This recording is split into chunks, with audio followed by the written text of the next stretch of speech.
Иван Вазов е роден на 9 юли 1850 година в малкия град Сопот. Не се знае много за детството му до завършването му на първоначален етап. Когато баща му го изпрати до Калофер и го назначи като асистент учител, там той взе изпита си за завършване и се завръща в Сопот. През 1873 година баща му го изпраща в Пловдив, в училището на Найден Геров, където започва да пише поезия. Той се завръща в Сопот, но след това баща му го изпраща в Румъния, в която отените пречичи му за да учи търговия. Иван Вазов не показва интерес към търговията. Затова се тръгва от отените и отива в Краила. Там се среща с български революционери. Сред тях е Христо Ботев, революционер и поет, един от най-великите герои на България. През 1884 година Вазов се присъединява към революционерите, помагайки на малки градове и села, посвещайки се на изгонването на османците. През 1875 година той се завръща в Сопот, където вижда ужасна гледка. Целият град е бил разрушен. Огън навсякъде, разрушени сгради, мъртви тела, цялата му къща е разрушена.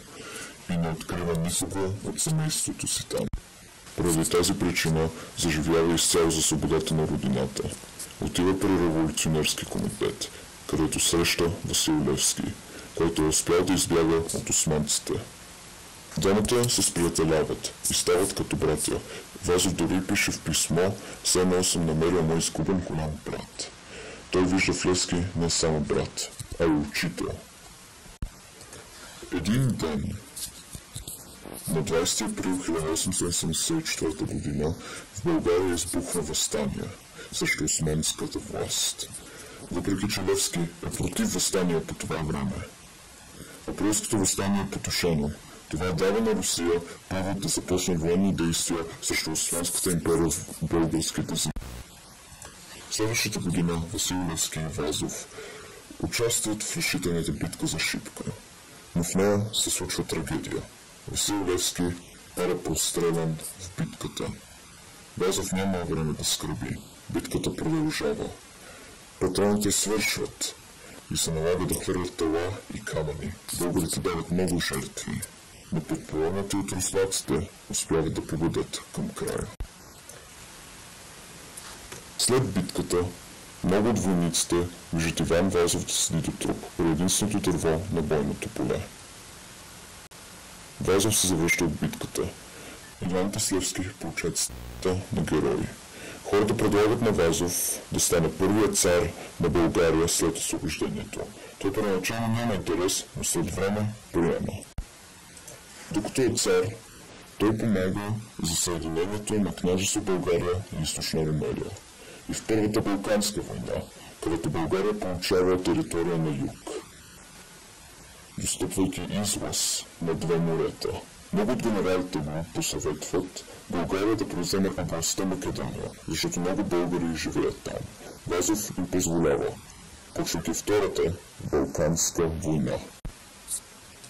Дори след загуба на голяма част от територията на България, Вазов успява да повдигне духа на хората си над най-великите речи в историята на България след освобождението.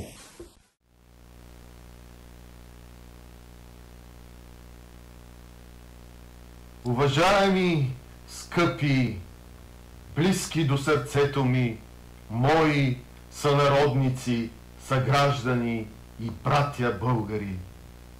Ние през нашата хилядолетна история сме имали такива големи победи и висини.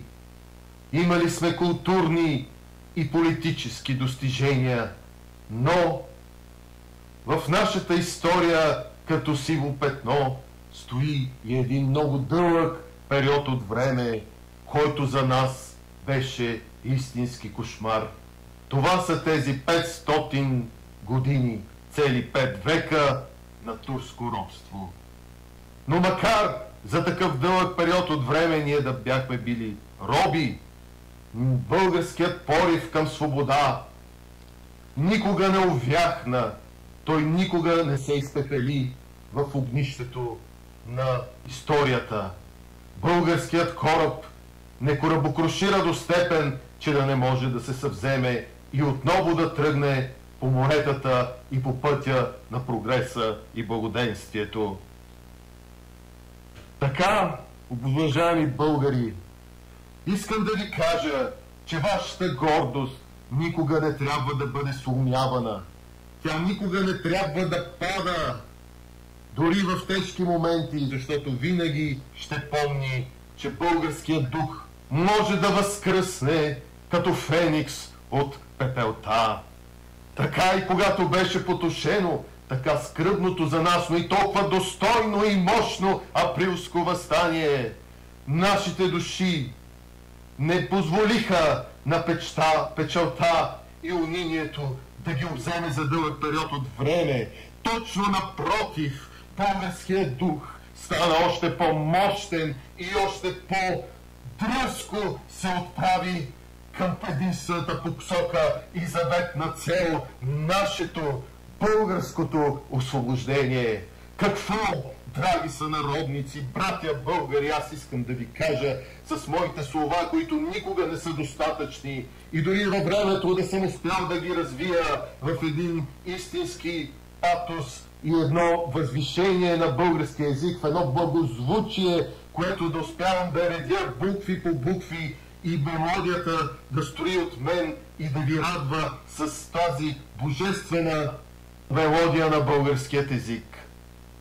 Това, с други думи, искам да кажа, че надеждата, този пламък, който никога не гасне, тя винаги идва и сега пак е тук, защото след това априлско въстание ние имахме нашата победа, нашата славна победа, за която написах и най-прекрасното си стихотворение, където сърцето просто се изля в тези съкровенни думи. О, Шипка! О, Шипка! Там е победата! Там е върха на историята! Там, където българският дух застана в пантеона на духовете на всички свободни народи по цялата планета Земя. Така, тук вълнението ме взема в още по-голяма степен, че повече аз не мога да говоря, но ви обещавам, българи, че ние, България, винаги ще имаме тази наша велика победа, която никой не може да ни отнеме и най-вече тя върви ръка за ръка с надеждата.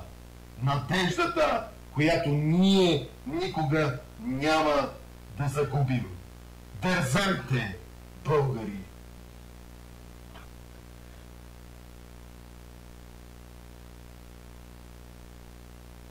По време на Първата световна война Германия предлага на България да се присъедини към нейния съюз.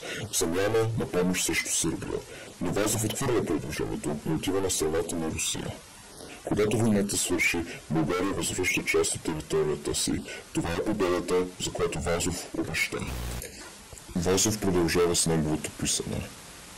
Но един ден се случва нещо, което шокира държавата.